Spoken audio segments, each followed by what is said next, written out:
Waar in die wêreld is die kwessie van armoede en gelykheid al aangespreek sonder ekonomiese groei? Dit kan nie gedoen word nie.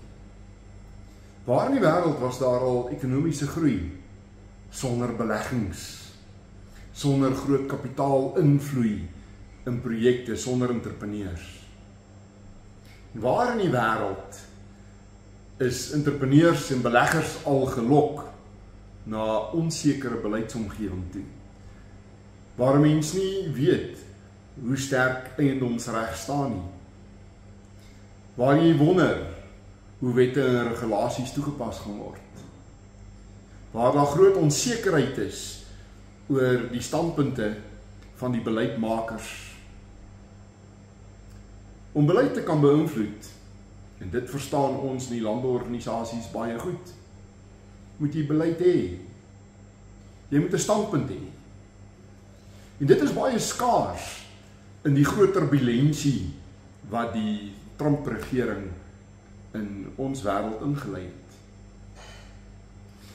Jy sien, as 'n wet gepasseer word soos hierdie nuwe onteieningswet, dan sê jy eintlik vir beleggers: bring jou geld hiernatoe en kom bou jou geboue, kom investeer in masjinerie,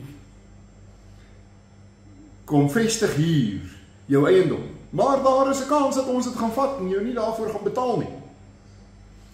En dit kan gebeur op enige vlak, selfs as ons vir jou die versekering gee op nasionale vlak, geld daai versekering dalk nie op tweede vlak of op derde vlak van die regering nie, want in elke provinsie en in elke munisipaliteit het ons 'n ander samestelling van beleidsmakers en van die regering.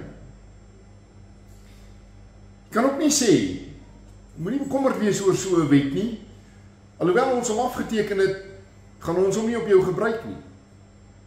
As die bedoeling nie is om 'n wet te implementeer, om hom te gebruik nie, hoekom passeer jy so 'n wet? Nou is dit ook so, dat daardie beleidsonsekerheid baie dieper gaan as net beleidsmakers, net mense in stadsrade of provinsiale owerhede of in die nasionale regering. Die wortels daarvan gaan af tot op die vlak van burgerlike strukture. Ja, selfs landboustrukture is nie altyd konsekwent in hoe hulle oor beleid praat nie. Vat byvoorbeeld iets soos die meesterplan vir landbou wat veronderstel is om ons groot strategie te wees vir die volgende 30 jaar in die landbouomgewing. SAI, saam met 'n paar ander organisasies soos TLI SA, Weer SA in die wildbedryf, die verbruikers, NIASA, die National Employers Association of South Africa, die LWO, die landbouwerkgewersorganisasie en 'n paar ander, het baie vinnig nadat hierdie plan die lig gesien het in 'n begrotingstoespraak van die vorige minister van landbou, gesê hierdie strategie is nie almal se strategie nie. Ons stem nie saam met die fondasies van hierdie strategie nie.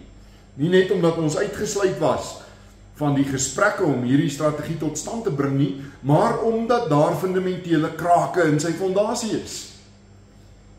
Jy kan nie 'n strategie hê waarin die woord transformasie 92 keer voorkom, maar daar's geen verwysing na die winsgewendheid van plase of die volhoubaarheid van boerderye nie.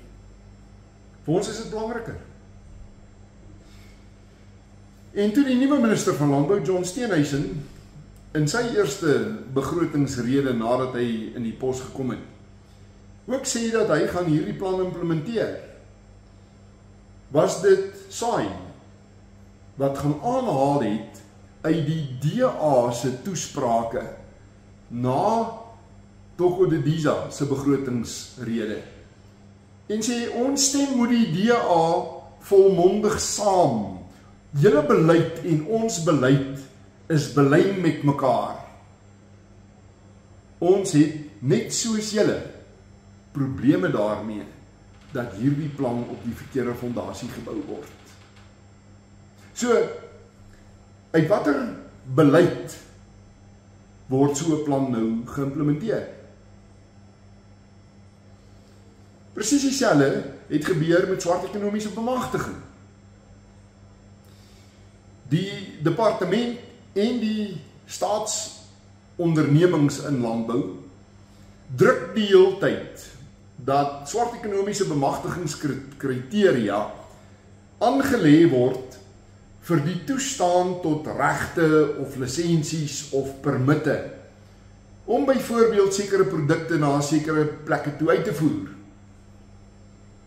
Terwyl ons al vir meer as 15 jaar vra, hoe BEE jy 'n familieboerdery?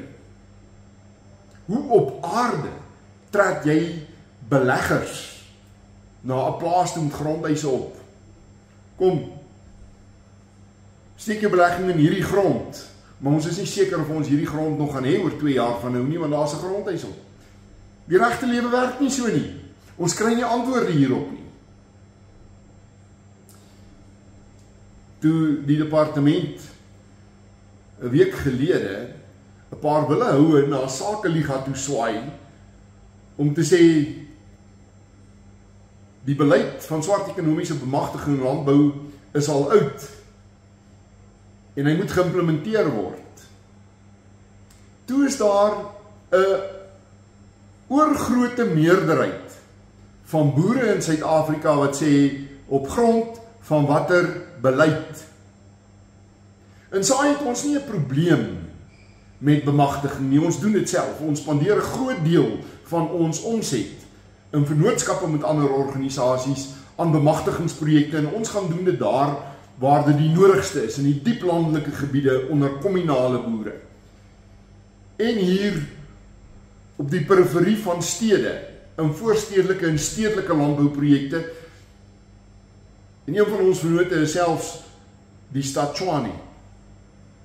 Ons het nie 'n probleem met bemagtiging nie.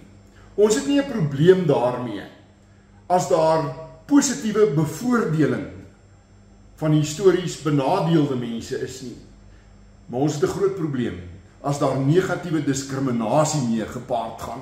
As daar sekere mense is wat bloot op grond van hulle velkleur, hulle herkoms, hulle taal nie aan die ekonomie mag deelneem nie. En ons gaan nie op daardie beginsel prys gee nie. Jy sien, ons kom al 'n te lang pad as die grootste verteenwoordiger van die boere se stemme in Zimbabwe. Ons het al gesien waar hierdie pad heen gaan. Ons het ook gesien hoe daar in Zimbabwe uit landbouleidergeleedere gesê is, hierdie hele grondgryp storie, hierdie hele uitsluiting van mense bloot op grond van hulle kleur, dat hulle nou nie meer mag grond besit nie, dat hulle nou nie meer alleen mag boer nie. Dis glad nie so erg nie, het landbouleiers gesê. Ons sal dit oorleef. Moenie die regering kwaad maak en vir hulle sê hulle beleid is verkeerd of huisves 'n fundamentele ongeregtigheid nie. En kyk waar het dit hulle gebring.